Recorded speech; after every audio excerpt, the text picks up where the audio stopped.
مامۆستایانی وانەبێژی سلێمانی جارێکی دیکە خۆپشاندانیان ئەنجام دایەوە و بایکۆتی هۆڵەکانی خوێندنیان کرد. ڕۆژی چوارەمە لە بەردەم پەروەردەی گشتی سلێمانی خۆپشاندان ئەنجام دەدەن و داوای دامەزراندن دەکەن، بەڵام تا ئێستا هیچ بەڵێنێک نەدراوە بۆ جێبەجێکردنی داواکاریەکانیان. دڵنیە بە درێژەی پێدەین، بەس بەڵام من وەکو مامۆسایکی وانە بێژ 7 ساڵەوانە بێشم باشە بە 2 تەکسی ئەگەمە شوێنی مەبەز لە دەرەوەی شارە من پیاوم کاسبە، یعنی بەچی بژێوی ژیان و بژێوی کرێت تەکسی بەچی بیدەم بەردەوام مەبی. داوای مافی سەرەتایی خۆمانەکەین، داواکەشمان داوای هەمیشەیبوونی خۆمانەکەین. بێگومان ئێمە بەردەوام بین لە بانکۆن هەتاوکو وەڵامە نەدرێتەوە بەداخەوە کە تا ئێستا وەڵامێکی دڵخۆشکرد نییە بۆەوەی کە ومێدبەخش بێت تاوەکو ئێمە وەڵامێکی ڕاستیمان دەستکێت و بڵێن ئەمە وەزارەتی پەروەردە لە شوێنێکی ڕسمی لە پەیزێکی ڕسمی لە وەزیرەوە لەلایەن وەزارەتی دارایان ئەنجومەنی وەزیران هیچ شتێکی وان نەدراوە بە ئێمە کە بڵێن ئێوە تەنها کتابێکە لە بین ئەو دوو وەزارەتە یاریمان پێەکەن.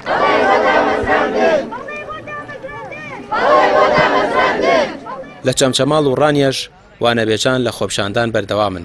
ئەوان دەڵێن چی دیکە بەردەوام نابن لە درێژەدان بە پرۆسەی خوێندن و پێویستە حکومەت بە پەلەدان بمەزرێنێت و هیچ پاساوێکیشیان قبوڵ نییە.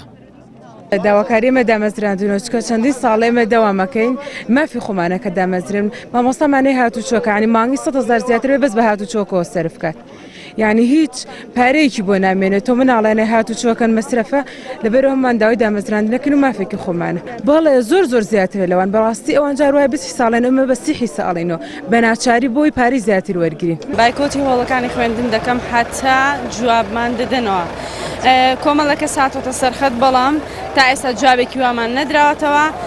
6 ساڵەوانە بێژم معاناتی من دامەزراندنە نەگەوەی کە باسی شایستە دارایەکان بکەم کە هیچ بڕەپارەیەکی ئەوەندە نییە کە من باسی بکەم وەکو مامۆستایەک داوای دامەزراندن دەکەم.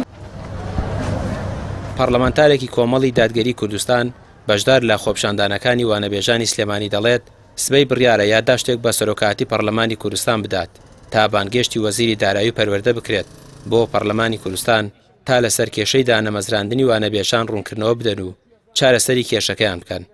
ئێمە دوو داواکاریمان هەیە لە دەستەی سەرۆکایەتی پەرلەمان سبەینێ. داواکاری یەکەم داواکاری ئەم مامۆستا بەڕێزانەیە کە لە ڕێگەی دەستەی سەرۆکایەتی پەرلەمان و ئاراسی ئەنجومەنی وەزیرانیەکەین کە بە زووترین کات وەڵامیان بدەنەوە و چیتر لەوە زیاتر خوێندنگەکان بێ مامۆستا نەبن و ئەمانیش بێ وەڵام نەمێننەوە چکە داهاتی هەرێمی کوردستان زیادە. ئێستا حکومەت دەتوانێت قەرار بە ئەم مامۆستا بەڕێزانە و گەنجانی تریشدا بمەزرێنێ.